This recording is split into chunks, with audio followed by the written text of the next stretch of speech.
The sound of gunfire echoed through the dusty streets of Eagle Pass, Texas, as Mackenzie Caldwell ducked behind an overturned wagon, her heart pounding in her chest. It was 1875, and what had begun as a peaceful afternoon in the small frontier town had erupted into chaos when a group of outlaws rode in. Guns blazing and demands shouted through the cloud of dust, their horses kicked up. Mackenzie's hands trembled as she clutched her medical bag. At 24, she had been the town's doctor for just over a year, having taken over the practice after her father passed away. She had seen her fair share of bullet wounds and broken bones, but nothing had prepared her for the terror of being caught in the middle of a shootout. "Get down," a deep voice commanded from somewhere to her left, and Mackenzie pressed herself flat against the dirt road, the grit stinging her eyes.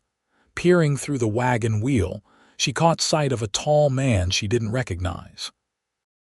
He moved with the confidence of someone who knew his way around a gun, his weathered hat pulled low over his eyes as he returned fire at the bandits, who had taken position outside the bank. Sheriff Miller lay wounded a few yards away, blood seeping through his shirt where a bullet had grazed his arm. Mackenzie knew she needed to get to him, to stop the bleeding before it got worse, but the gunfire made it impossible for her to move from her hiding place. "Madam, stay where you are," the stranger called out, noticing her shifting position. "I'll draw their fire." Before she could protest, the man broke cover, firing rapidly as he moved toward another position. His distraction worked. The outlaws turned their attention to him, giving Mackenzie the chance she needed to scramble toward the injured sheriff. She had just reached Miller's side when she heard a shout from the direction of the bank. One of the outlaws, a man with a red bandana covering half his face, had spotted her movement. He raised his gun, aiming directly at her and the sheriff. Time seemed to slow as Mackenzie saw the outlaw's finger tighten on the trigger.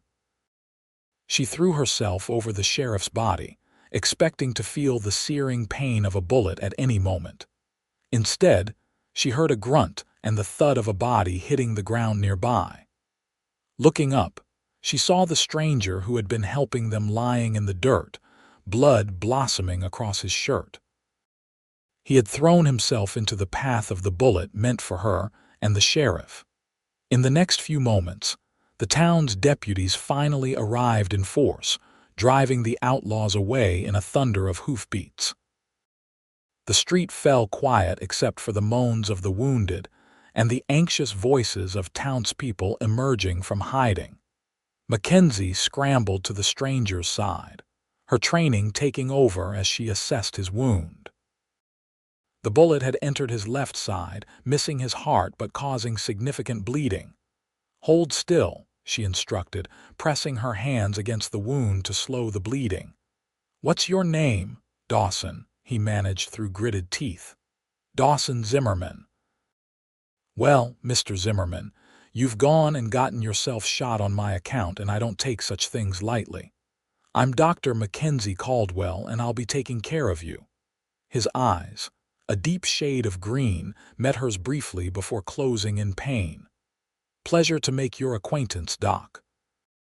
Though I'd have preferred different circumstances." Several men from town helped Mackenzie transport Dawson to her clinic, a modest building that had once been her childhood home. As they laid him on the examining table, she cut away his bloodied shirt to better see the wound. "This is going to hurt," she warned as she began cleaning the area around the bullet hole. "The bullet's still in there." Dawson nodded, his jaw clenched tight. "Do what you need to do." Mackenzie worked methodically, her slender fingers steady as she extracted the bullet and stitched the wound.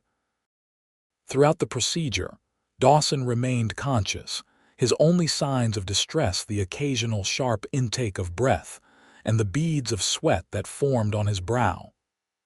"You're not from around here," she commented, partly to distract him from the pain and partly out of genuine curiosity. "What brings you to Eagle Pass?" "Just passing through," he replied, his voice strained. "Was heading to San Antonio when I decided to stop for a meal. Didn't expect to get shot for my troubles." Mackenzie tied off the last stitch. "Well, you're not going anywhere for a while. That bullet came dangerously close to your lung and you've lost a lot of blood. You'll need time to heal." "I don't have time to lie around, Doc. You've got a hole in your side that will reopen if you try to ride out of here," she interrupted firmly. "Whatever business you have in San Antonio will have to wait." Dawson looked as though he might argue, but exhaustion was quickly overtaking him. His eyelids grew heavy, and soon he drifted into an uneasy sleep.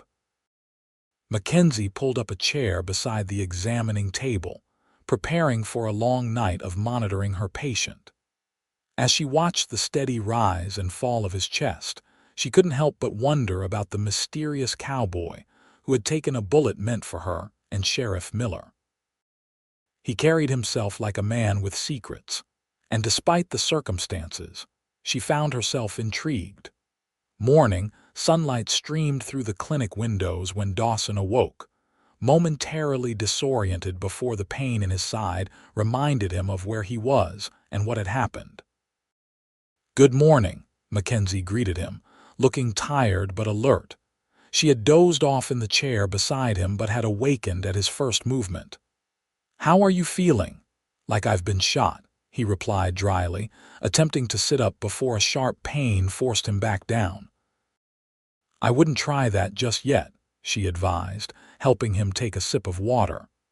"The wound isn't showing signs of infection, but you need to stay still to avoid tearing those stitches." Dawson settled back against the pillow with a frustrated sigh. "How long?" "At least a week before you can even think about getting back on a horse. Longer if there are any complications." He frowned, clearly unhappy with this prognosis. "I can't stay here that long." "You don't have much choice," Mackenzie countered, checking his bandages. "Unless you prefer to bleed to death on the trail." A knock at the clinic door interrupted their conversation. Sheriff Miller entered, his arm now properly bandaged, his weathered face solemn. "Doc," he greeted Mackenzie with a nod before turning his attention to Dawson. "Mr. Zimmerman, I wanted to thank you personally for what you did yesterday. Not many strangers would risk their lives for folks they don't know." Dawson shrugged, then winced at the movement. "Anyone would have done the same." "No, sir, they wouldn't have," Miller disagreed. "And I've been asking around about you. Seems you're not just any drifter. Word is you used to ride with the Texas Rangers." Mackenzie looked at her patient with renewed interest. "Is that true?" Dawson's expression remained impassive. "That was a long time ago." "Well, Ranger or not, you saved our lives," the sheriff continued. "The town of Eagle Pass owes you a debt of gratitude. Anything you need while you're recovering, you just say the word." After the sheriff left, Mackenzie busied herself preparing a broth for her patient. "A Texas Ranger," she mused aloud. "That explains a few things." "Former Ranger," Dawson corrected, watching her move around the small kitchen area of the clinic. "I left that life behind 3 years ago. May I ask why?" "You may ask, but I won't answer." His tone was polite but firm, closing the subject. Mackenzie brought him the broth, helping him sit up enough to eat. "Fair enough. We all have parts of our past we'd rather not discuss." For the next few days, Dawson proved to be a difficult patient, constantly testing the limits of his injury and chafing at the confinement. Mackenzie found herself simultaneously frustrated by his stubbornness and impressed by his resilience. On the 4th day after the shooting, she arrived at the clinic to find him standing by the window, leaning heavily on a walking stick he'd fashioned from a broom handle. "What do you think you're doing?" she demanded, rushing to his side. "Getting some air," he replied, not looking at her. "I was starting to forget what the outside world looks like." Mackenzie sighed, recognizing the restlessness that came with forced inactivity. "If you tear those stitches, you'll only prolong your recovery." "Then help me," he suggested. "I need to move around a bit or I'll lose my mind." Against her better judgment, she found herself agreeing. "A short walk, just around the room for now, and only if you let me support you." With her arm around his waist and his arm across her shoulders, they began a slow circuit of the clinic. Mackenzie was acutely aware of his warmth, the solid feel of him against her side, and the faint scent of leather and pine that seemed to cling to him despite days in her clinic. "Tell me about yourself, Doc," Dawson said as they made their way carefully around the room. "How does a young woman end up practicing medicine in a place like Eagle Pass?" "My father was the doctor here for 30 years, she explained. "He taught me everything he knew, and when the medical college in Philadelphia refused to admit me because I was a woman, he arranged for me to study with a colleague in Boston who was more progressive in his thinking. And after your training, I came back here. My father was getting older and the town needed a doctor. When he passed away last year, I took over completely." She paused, helping him turn at the corner of the room. "Some folks were skeptical about a female doctor at first, but they've come around. Mostly." Dawson nodded thoughtfully. "It takes courage to follow a path that others think you shouldn't tread." "Is that why you left the Rangers?" she ventured, glancing up at his face. A small smile played at the corners of his mouth. "Persistent, aren't you? It's a useful quality in a doctor." They completed another lap of the room before Dawson's strength began to wane. Mackenzie helped him back to bed, noticing with satisfaction that his wound remained dry and showed no signs of reopening. "You're healing well," she told him. "Better than I expected, actually." "Does that mean I can leave soon?" he asked, hope evident in his voice. She shook her head. "Not yet, but if you continue to improve at this rate, maybe in another week or so." "A week," he groaned. "What am I supposed to do with myself for a week? Rest, heal?" She smiled at his obvious frustration. "And perhaps you could tell me some stories about your days with the Rangers, to pass the time, of course." Dawson studied her for a moment, his green eyes thoughtful. "You don't give up, do you?" "Not when something interests me, no." Their gazes held for a beat longer than necessary, and Mackenzie felt a warmth creep into her cheeks that had nothing to do with the summer heat. "All right, Doc," he finally conceded. "I'll tell you a story or two, but only if you'll do the same." And so began a pattern over the next several days. As Dawson gradually regained his strength, they exchanged stories, his of tracking outlaws across the Texas plains, hers of challenging medical cases and the colorful characters of Eagle Pass. With each passing day, the formal barrier between doctor and patient softened, replaced by something that felt increasingly like friendship. By the end of the week, Dawson was able to walk the length of the clinic without assistance, though his movements were still careful and measured. Mackenzie had moved him from the examining table to a proper bed in a small room at the back of the clinic that she kept for patients who needed overnight care. "You know," she said one evening as she changed his bandages, "you still haven't told me what really made you leave the Rangers." Dawson was silent for so long that she thought he might once again avoid the question. But then he spoke, his voice quiet and reflective. 3 years ago, we were tracking a gang that had been raiding settlements along the Mexican border. We finally caught up with them near the Rio Grande." He paused, his gaze distant. "There was a shootout. My partner, James, took a bullet in the chest, died in my arms before we could get him to a doctor." Mackenzie's hands stilled on the bandages. "I'm sorry. After that, I couldn't do it anymore. Couldn't watch another friend die because we weren't fast enough, weren't careful enough." He looked directly at her. "So I turned in my badge and started drifting. Never stayed in one place long enough to form attachments. It seemed safer that way." "That sounds like a lonely life," she observed softly. It was. His admission hung in the air between them, simple and profound. The following day, Mackenzie decided Dawson was well enough to venture outside the clinic. Supported by her arm and a proper walking stick that the town's carpenter had made for him, they slowly made their way down Eagle Pass's Main Street. The townsfolk nodded respectfully as they passed, many stopping to thank Dawson for his actions during the bank robbery. News of his former occupation had spread through the small community, adding to the aura of respect that surrounded him. They paused to rest on a bench outside the general store, watching the daily life of the town unfold around them.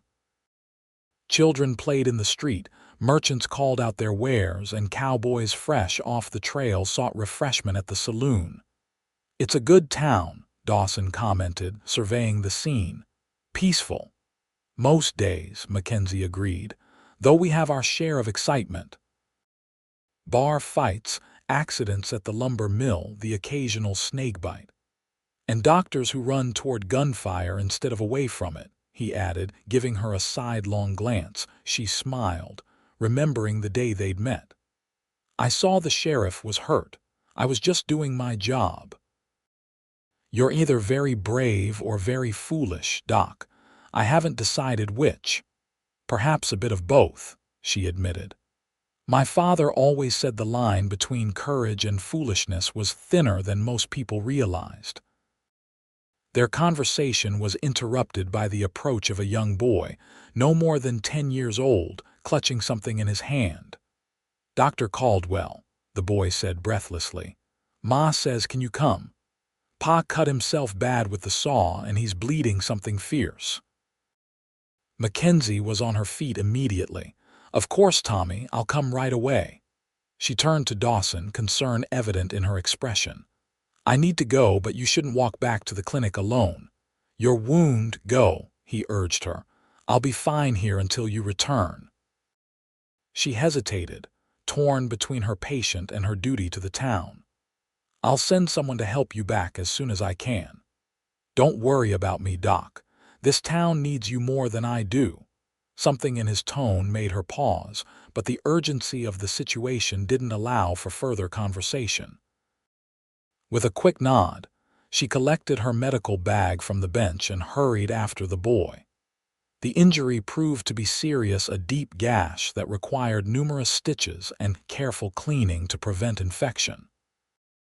By the time Mackenzie finished treating her patient and made her way back to the center of town, more than 2 hours had passed. To her surprise, Dawson was no longer on the bench where she'd left him. Concerned, she hurried back to the clinic, only to find it empty as well. A note lay on the examining table, the handwriting strong and deliberate. "Doc, I've imposed on your hospitality long enough. My business in San Antonio won't wait any longer. Thank you for your care and kindness. DZ." Mackenzie read the note twice, a mix of emotions washing over her. Concern for his health, anger at his stubbornness, and beneath it all, a strange sense of loss. In just over a week, Dawson Zimmerman had become a fixture in her daily life, and now he was gone as suddenly as he had appeared. She checked the small room where he'd been staying and found it neat and tidy, with no trace of his presence except for the walking stick leaning against the wall, a silent statement that he wouldn't be needing it where he was going. That evening, Mackenzie found it difficult to focus on her usual tasks. She kept glancing at the door, half expecting Dawson to walk through it with some wry comment about town life. But the door remained closed, and the clinic felt emptier than it had in years. 3 days passed with no word from or about Dawson. Mackenzie threw herself into her work, treating the usual array of ailments that afflicted the residents of Eagle Pass, and trying not to think about the enigmatic former Texas Ranger who had taken a bullet meant for her and the sheriff. On the 4th day, as she was closing the clinic for the evening, a rider approached at a gallop, pulling his horse to a stop in front of her building. It was Miguel Vasquez, a rancher who lived several miles outside of town. "Dr. Caldwell," he called urgently, "you must come quickly. There is a man at my ranch, very sick with fever. He asked for you by name." Mackenzie's heart leaped. "Did he give his name?" Miguel nodded. "Zimmerman. He said to tell you he was sorry for leaving, but the fever took him before he could reach San Antonio." Without hesitation, Mackenzie gathered her medical supplies and saddled her horse. The ride to the Vasquez ranch took nearly an hour, and with each passing minute, her worry grew. Fever likely meant infection, and if Dawson had been riding hard for days with an infected wound, his condition could be dire. The Vasquez ranch was a modest but well-maintained property nestled against the base of a small rise. Lanterns glowed in the windows as Mackenzie approached, guiding her to the house. Miguel's wife, Elena, met her at the door. "He is very bad, doctor. The wound in his side, it is red and hot. He has been calling your name in his fever." Elena led Mackenzie to a small bedroom where Dawson lay on a narrow bed, his face flushed with fever, his breathing shallow and rapid.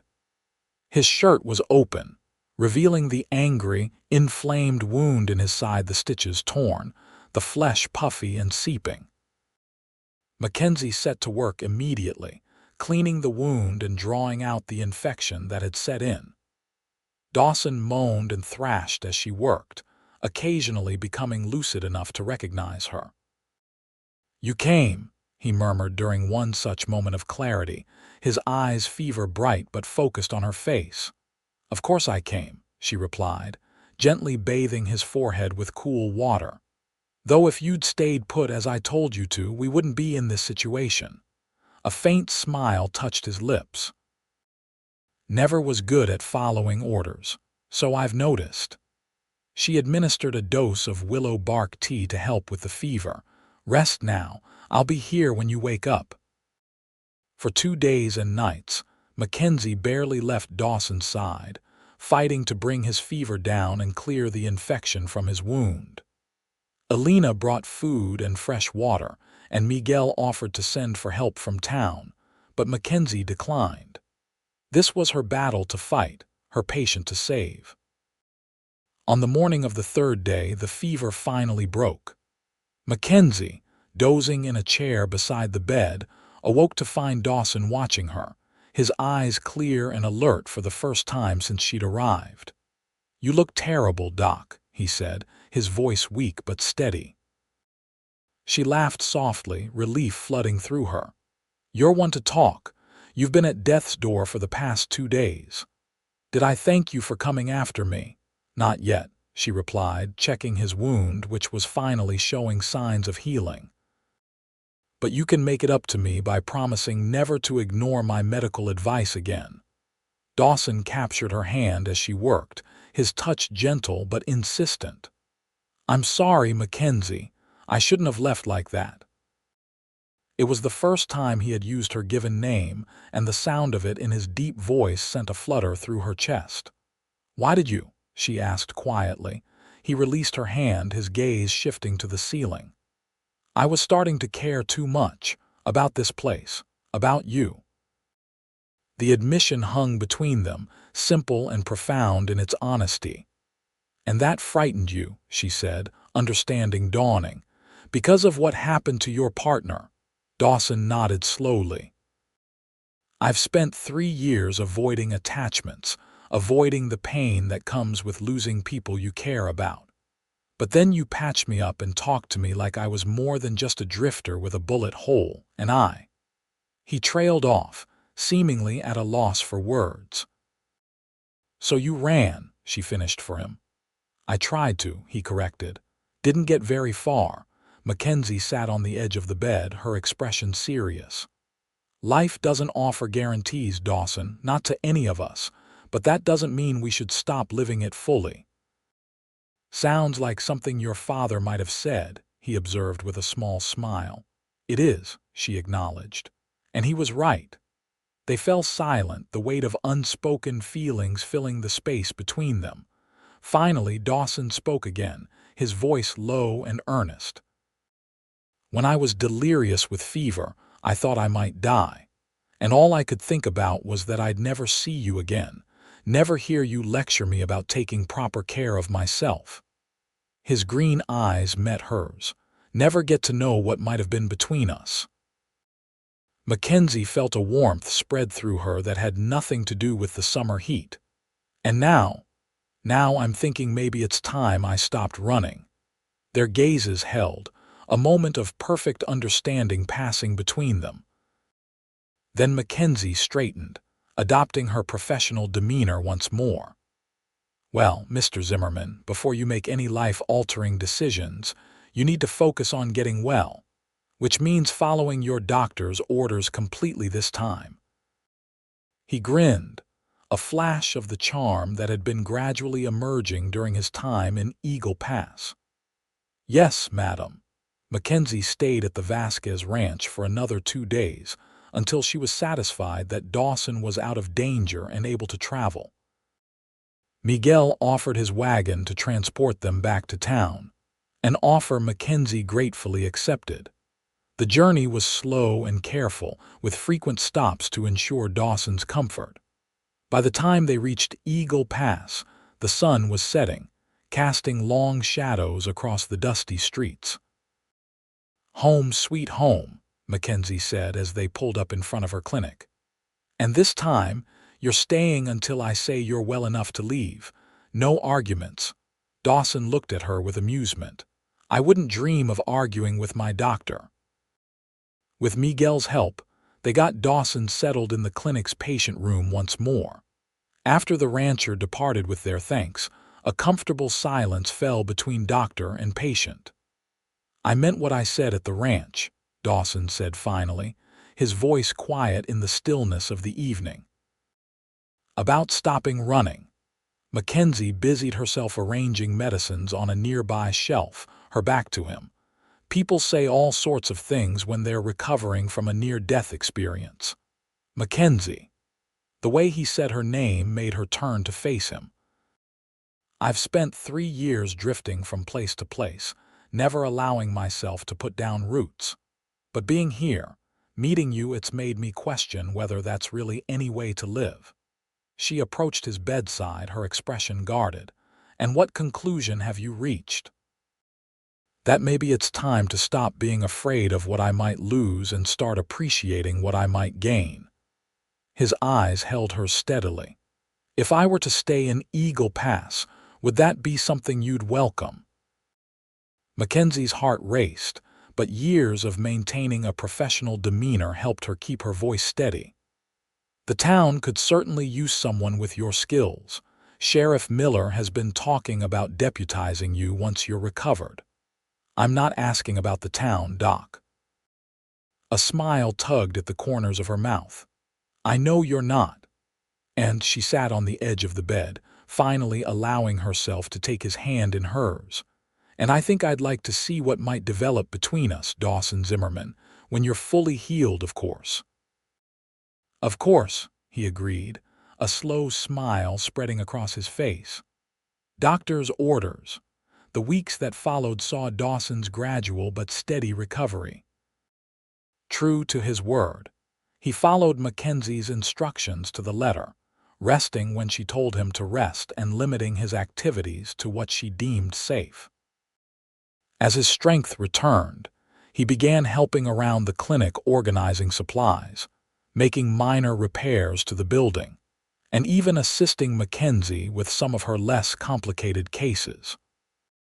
His calm presence and quiet competence made him an unexpectedly valuable assistant, and Mackenzie found herself enjoying the companionship as they worked side by side. Their relationship evolved cautiously, both of them aware of the barriers they had constructed around their hearts over the years. For Dawson, it was the fear of loss that had kept him emotionally distant. For Mackenzie, it was the need to maintain professional respect in a town that had initially been skeptical of a female doctor. But day by day, those barriers weakened.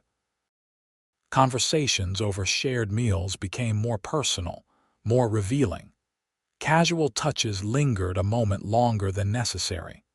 Glances held, conveying feelings that neither was quite ready to put into words. 1 month after his return to Eagle Pass, Sheriff Miller made good on his suggestion and offered Dawson a position as deputy. After a brief discussion with Mackenzie, Dawson accepted. "You're sure about this?" she asked as they sat on the small porch behind the clinic that evening, watching the sunset paint the sky in shades of orange and gold. Being a lawman again, after everything that happened, Dawson considered the question, his expression thoughtful. "I think it's what I'm meant to do. And this time it's different. I'm not trying to outrun the past anymore. Because of Eagle Pass," he turned to look at her, his gaze soft in the fading light. "Because of you, Mackenzie. You reminded me that there are things worth staying for, worth fighting for." The sincerity in his voice made her breath catch. Slowly, giving her time to pull away if she wished, Dawson leaned toward her. Their lips met in a gentle kiss, tentative at first, then more certain as Mackenzie responded, her hand coming up to rest against his cheek. When they parted, Mackenzie's eyes remained closed for a moment, savoring the sensation. When she opened them, Dawson was watching her with a tenderness that made her heart swell. "I've been wanting to do that since the first time you lectured me about getting out of bed too soon," he admitted with a small smile. "And I've been wanting you to since about the same time," she replied, her usual composure momentarily set aside in favor of honesty. As summer gave way to fall, Dawson settled into his role as deputy sheriff with a natural ease that impressed even the most skeptical townspeople. His past as a Texas Ranger lent him an authority that few questioned, and his fair but firm handling of Eagle Pass's occasional troubles earned him the respect of the community. Mackenzie continued her medical practice, though she now had the luxury of sharing her concerns and triumphs with someone who understood the weight of responsibility she carried. Their evenings together became a cherished routine, whether spent on her porch discussing the day's events or walking through town, gradually letting the citizens of Eagle Pass grow accustomed to seeing them as a couple. 3 months after Dawson's appointment as deputy, a late autumn storm swept through the region, bringing heavy rains that swelled the Rio Grande and threatened the low-lying areas of town. Dawson and Sheriff Miller worked tirelessly to evacuate families from the danger zone, while Mackenzie set up a temporary shelter in the town hall. It was nearly midnight when Dawson finally returned to the clinic, soaked to the skin and exhausted from hours of physical labor. Mackenzie, who had been waiting anxiously for his return, immediately began fussing over him. "You need to get out of those wet clothes before you catch your death," she scolded, handing him a towel. "And that wound is completely healed," he finished for her, catching her hand and pulling her closer. "Thanks to my very thorough doctor." Despite her concern, Mackenzie couldn't help but smile. "I suppose it is. Still, you should be more careful. You're not invincible, Deputy Zimmerman." "No," he agreed, his expression growing serious. "I'm just a man who's found something worth living for." He kissed her then, his damp clothes soaking into hers, neither of them caring as they clung to each other in the quiet sanctuary of the clinic. Later, as they sat before the small fireplace, Dawson in borrowed dry clothes and Mackenzie wrapped in a woolen shawl, he took her hand in his. "Mackenzie," he began, his voice unusually hesitant. "I know it hasn't been very long, and maybe this is too soon, but I've never been more certain of anything in my life."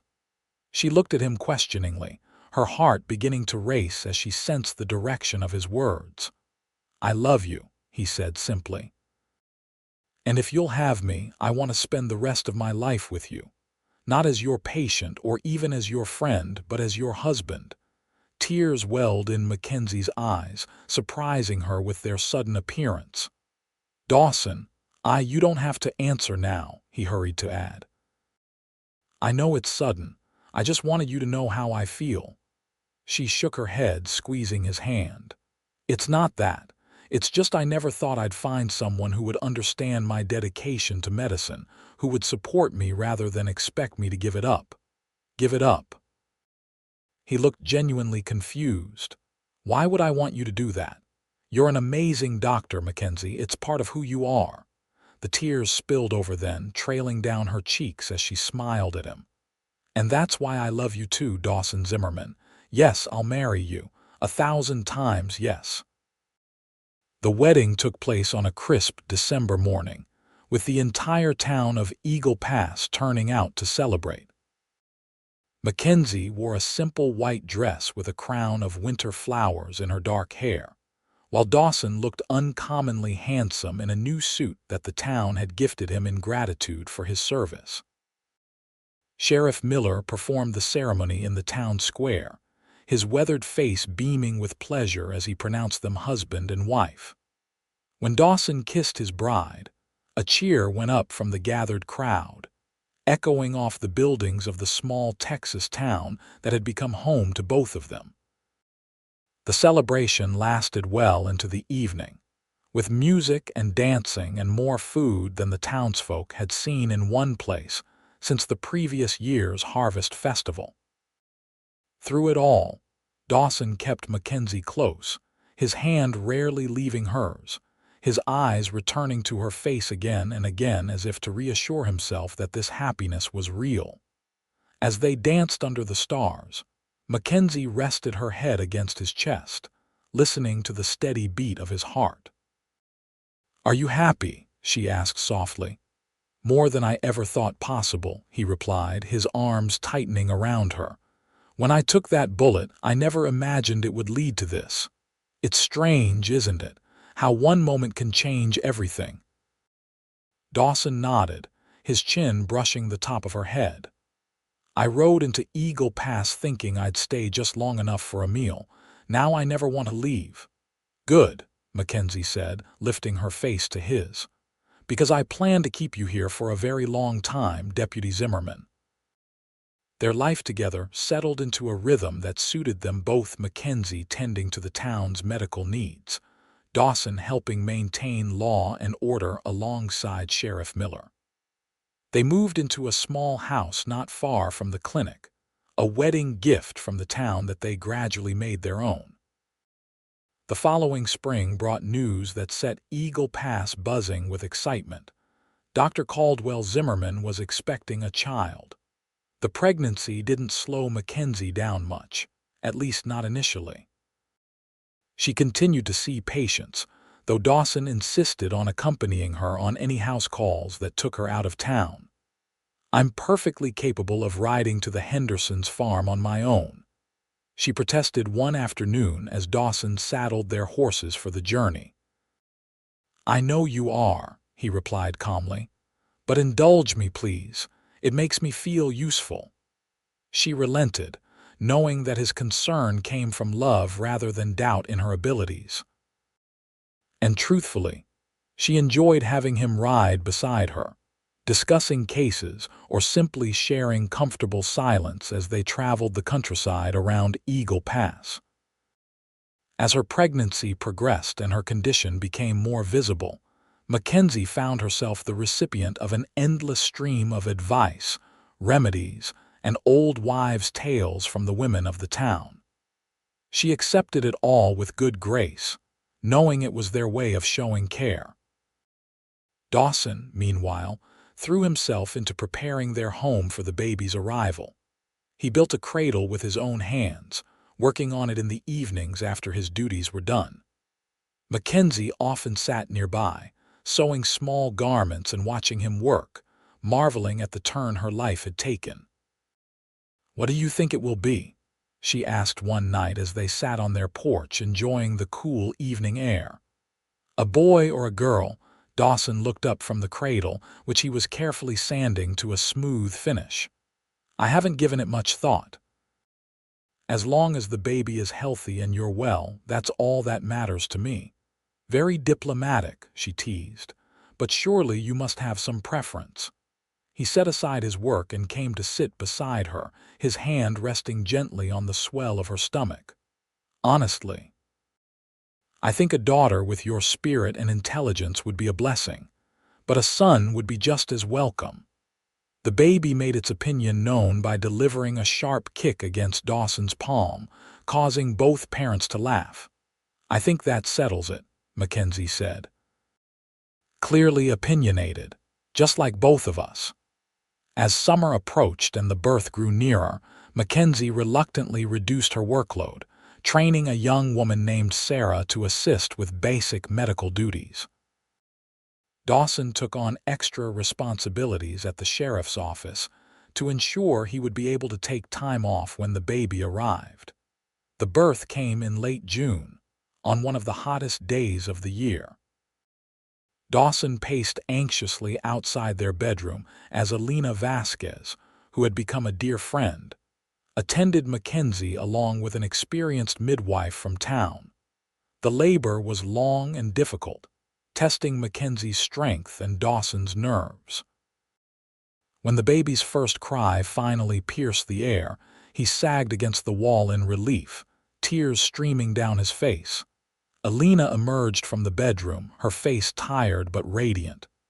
"You have a son, Deputy, a strong, healthy boy, and your wife is asking for you." Dawson entered the room hesitantly, his eyes immediately finding Mackenzie propped up against the pillows, her face pale but glowing with an inner light as she cradled a small bundle in her arms. "Come meet your son," she said softly, her voice weary but filled with joy. He approached the bed and sat carefully beside her, looking down at the tiny face peeking out from the blankets. The baby had a shock of dark hair, and when he opened them briefly, eyes that promised to be as green as his father's. "He's perfect," Dawson whispered, gently touching the infant's cheek with one finger. "Just like his mother." Mackenzie leaned against him, the exhaustion of labor catching up with her. "What shall we call him?" They had discussed names but hadn't settled on any, preferring to wait until they met their child. Now, looking at the tiny boy who had forever changed their lives, Dawson knew. "James," he said. "After my partner, if that's all right with you." Tears welled in Mackenzie's eyes as she nodded. "James Caldwell Zimmerman. It's perfect." The first year of James's life passed in a blur of sleepless nights, first smiles, and countless tiny milestones that Dawson and Mackenzie celebrated together. The boy grew strong and curious, with his father's green eyes and his mother's determined spirit. Mackenzie gradually returned to her medical practice, sometimes bringing James with her to the clinic where he charmed the patients with his ready smile. Dawson continued his work as deputy, but arranged his schedule to ensure he could take care of his son when Mackenzie was busy with patients. Their partnership in parenthood mirrored their relationship, equal, supportive, and built on a foundation of deep respect and love. As James's first birthday approached, Dawson began disappearing for hours at a time on his days off, always returning with a secretive smile that piqued Mackenzie's curiosity. "What are you up to?" she asked one evening after putting James to bed. "You've been sneaking around for weeks." Dawson tried to look innocent, failing miserably. "Can't a man have a few secrets from his wife?" "Not when he's as bad at keeping them as you are," she replied, wrapping her arms around his waist. "Come on, tell me. What is it?" He hesitated, then seemed to make a decision. "All right. I wanted it to be a surprise, but I suppose I can show you now." Taking her hand, he led her outside and gestured toward the empty lot adjacent to their property. "What do you see?" Mackenzie looked at the cleared space, confusion evident on her face. "A vacant lot." "The one that belongs to Mr. Simmons." "Not anymore," Dawson said, his voice filled with pride. "Now it belongs to us, or more specifically to you, to me," she repeated, bewildered. But why? Because, he continued, his arm slipping around her waist, this is where your new clinic will be. Twice the size of the old one, with proper rooms for patients who need overnight care and a dedicated surgery. The whole town has been contributing lumber, labor, supplies. We break ground next week. Mackenzie stared at him in amazement, her mind racing with the possibilities such a facility would offer. Dawson, I don't know what to say. It's incredible. You gave me everything, Mackenzie, he said simply. A reason to stop running, a home, a family. I wanted to give you something in return, something that would help you continue the work you love. She turned to him, her eyes shining with unshed tears. You've already given me more than I ever dreamed possible, but this is a gift to the whole town, not just to me. The town helped, he reminded her. They love their doctor almost as much as I do. Mackenzie stretched up to kiss him, pouring all her gratitude and love into the gesture. When they parted, she rested her forehead against his, their breath mingling in the cool evening air. Thank you, she whispered. For this, for James, for everything. The construction of the new clinic became a community endeavor, with men and women from all over Eagle Pass contributing what they could. Dawson coordinated the efforts, drawing on his organizational skills from his ranger days to keep the project moving forward. By the following spring, the building was complete, a sturdy, well-designed structure that fulfilled all of Mackenzie's needs and more. The dedication ceremony drew people from miles around, many of whom had benefited from Mackenzie's care over the years. Sheriff Miller, now showing his age but still commanding respect, cut the ribbon across the front door, officially opening the Eagle Pass Medical Clinic. As Mackenzie stood beside Dawson, their son perched on his father's shoulders, she felt a sense of fulfillment that transcended even her professional pride. This was more than a clinic. It was a symbol of how far they had come from a wounded drifter and a determined young doctor to a family deeply rooted in the community they served. That night, after putting James to bed in his new room adjacent to the clinic, Dawson had insisted on connecting their home to the facility, knowing how important it was for Mackenzie to be accessible to her patients. They sat together on their porch, contemplating the stars. Happy? Dawson asked, his arm around her shoulders. Completely, she replied, nestling against him, though I've been thinking. A dangerous pastime, he teased. She elbowed him gently. I'm serious. With the new clinic, I could take on an apprentice, someone to train properly in medicine. There are so many young women who have the intelligence and dedication but lack the opportunity. Dawson nodded thoughtfully. You'd be an excellent teacher. And, she continued, a hint of nervousness in her voice, it would give me more time for our family.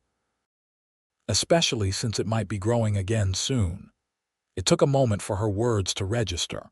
When they did, Dawson turned to face her, his expression a mixture of surprise and joy. Mackenzie, are you saying? She nodded, her hand moving instinctively to her stomach. I'm fairly certain.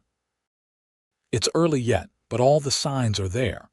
Dawson gathered her into his arms, holding her as if she were the most precious thing in the world. Another baby, he murmured against her hair. James is going to be a brother. He'll be wonderful at it, Mackenzie said confidently. Just as you're a wonderful father. The news of Mackenzie's pregnancy spread quickly through Eagle Pass, met with genuine delight from the townspeople who had come to think of the Zimmerman family as an essential part of their community. The months passed peacefully, marked by the changing seasons and the quiet rhythm of their daily lives. James grew more talkative and independent, taking his first steps on the porch where his parents spent so many evenings. Dawson continued his work as deputy, while taking on more responsibility as Sheriff Miller contemplated retirement. Mackenzie's pregnancy progressed without complication. though she found herself more tired than she had been with James. Following her own medical advice, she reduced her workload earlier this time, focusing on training Sarah, who had shown remarkable aptitude for medicine. Winter came to Eagle Pass, bringing with it shorter days and holiday preparations.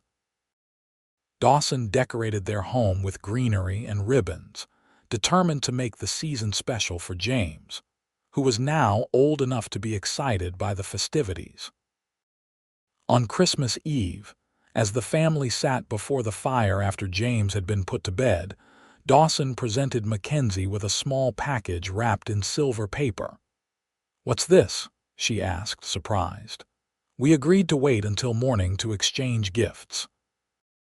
"This one couldn't wait," he replied with a mysterious smile. "Open it." Inside the package, she found a delicate silver locket on a fine chain. When she opened it, she discovered a tiny painting on one side, a perfect miniature of James's face, and an empty space on the other. "For our new little one when he or she arrives," Dawson explained softly, "so you can keep them both close to your heart." Mackenzie's eyes filled with tears as she handed him the locket, turning so he could fasten it around her neck. "It's beautiful, Dawson. Thank you." He kissed the nape of her neck before she turned back to face him. "Merry Christmas, my love." "I have something for you too," she admitted, reaching behind a cushion and producing a package of her own. "I was going to wait, but now seems like the perfect moment." Dawson unwrapped the gift carefully, revealing a finely crafted leather-bound journal. Opening it, he found the first several pages filled with Mackenzie's neat handwriting. "It's for James and for our new baby," she explained as he scanned the words. "I've been writing down our story, how we met, how you took a bullet meant for the sheriff and me, how I nursed you back to health. I thought someday they might want to know how their parents found each other." Dawson ran his fingers over the pages, deeply touched by the gesture. "This is perfect, Mackenzie. The best gift you could have given me is ensuring our story lives on." As winter gave way to spring, the new Zimmerman baby made its presence known with increasing frequency, kicking and moving within Mackenzie's growing belly. James, now almost 2, patted his mother's stomach with gentle curiosity, his green eyes wide when he felt his sibling respond. "Baby," he would say solemnly, one of the handful of words he had mastered. "That's right," Mackenzie would reply, her heart full. "Your baby brother or sister." The birth came in early April, on a day when the wildflowers were beginning to bloom across the Texas countryside. Unlike James's arrival, this labor was mercifully quick, with the baby making its entrance just hours after Mackenzie's first contractions.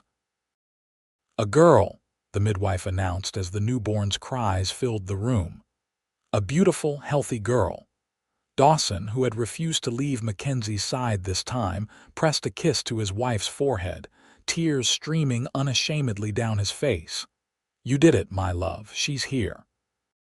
The baby was placed in Mackenzie's arms, a tiny bundle with a shock of dark hair like her brother, and when she briefly opened them, eyes of deep blue that might eventually turn to match her mother's. "Hello, little one," Mackenzie whispered, her voice filled with wonder despite having experienced this miracle once before. "We've been waiting for you." When James was brought in to meet his sister, he approached the bed with unusual solemnity, his small face serious as he peered at the baby. "This is your sister," Dawson told him, lifting him up for a better view. "What do you think?" James studied the infant for a long moment before declaring, "Pretty baby," and planting a clumsy kiss on her head. The adults laughed, tension dissolving into joy as the new family of 4 shared their first moments together. "What shall we call her?" Dawson asked later, when James had been taken by Alina to give the new parents some time alone with their daughter. Mackenzie looked down at the sleeping infant. "I was thinking of Elizabeth after my mother, but we could call her Eliza for short." "Elizabeth," Dawson repeated, testing the name. "It's perfect. Elizabeth Zimmerman." The years that followed brought changes to Eagle Pass and to the Zimmerman family. Sheriff Miller finally retired, and Dawson was elected to take his place, a position he accepted with a sense of responsibility and pride. Mackenzie's clinic thrived under her leadership, with Sarah eventually becoming a full partner in the practice. James and Eliza grew into spirited, intelligent children who were equally at home running through the streets of town or helping in the clinic. James, taking after his father, showed an early interest in riding and tracking, while Eliza seemed to have inherited her mother's healing touch, solemnly bandaging her dolls and offering medicine to anyone who complained of feeling unwell. 5 years after Eliza's birth, the family welcomed another son, whom they named Thomas after Mackenzie's father. The Zimmerman home, once a quiet refuge for two people learning to trust and love again, became a bustling center of activity filled with children's laughter and the everyday chaos of family life. Through it all, Dawson and Mackenzie's bond remained strong, deepening with each passing year and each challenge they faced together. The wound that had first brought them together had long since healed, leaving only a faint scar on Dawson's side, a reminder of how close they had come to never finding each other at all. On the 10th anniversary of the day Dawson had taken the bullet meant for Mackenzie and Sheriff Miller, they returned to the spot in the main street where it had happened. The town had changed over the decade. New buildings had sprung up, old ones had been renovated, and the population had grown as Eagle Pass prospered. "It seems like a lifetime ago," Mackenzie remarked as they stood hand in hand, looking around at the bustling street. "So much has changed." Dawson squeezed her hand, his eyes reflecting the wisdom that came with years of happiness and the occasional sorrow that life inevitably brings. "Not everything. I'd still take that bullet for you without hesitation." "I know you would," she replied softly, "but I'd rather you didn't have to." "I've grown quite fond of having you around, Sheriff Zimmerman," he chuckled, pulling her close. "As I have of being around, Dr. Zimmerman." They walked slowly back toward their home, where their children waited with Alina, who had become like a grandmother to them. The setting sun cast long shadows across the street, turning the dust to gold beneath their feet. "You ever wonder what would have happened if you hadn't stopped in Eagle Pass that day?" Mackenzie asked as they walked. Dawson considered the question with the thoughtfulness that was so characteristic of him. "Sometimes. But then I look at our life together, at you, at the children, at everything we've built, and I know that this was always where I was meant to end up. With you." Mackenzie leaned her head against his shoulder, contentment washing over her. "I believe that too. All paths led here to us." As they approached their home, they could hear their children's voices raised in play, the sound carrying on the evening air like music. Dawson paused at the gate, looking at the house he had helped build, at the clinic that stood beside it as a testament to Mackenzie's dedication, at the life they had created together. "I love you, Mackenzie," he said simply, the words no less powerful for having been spoken countless times over the years. She smiled up at him, the same smile that had first begun to melt the ice around his heart all those years ago. "And I love you, Dawson. Always." Hand in hand, they walked through the gate and toward the sound of their children's laughter.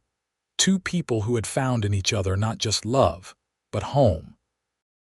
And in Eagle Pass, Texas, where a cowboy once took a wound meant for another, where a doctor had healed him slowly and he had given her everything, their story became legend, a tale told on long winter nights, a reminder that sometimes the greatest journeys begin with a single moment of courage, and the greatest loves with an act of selfless sacrifice.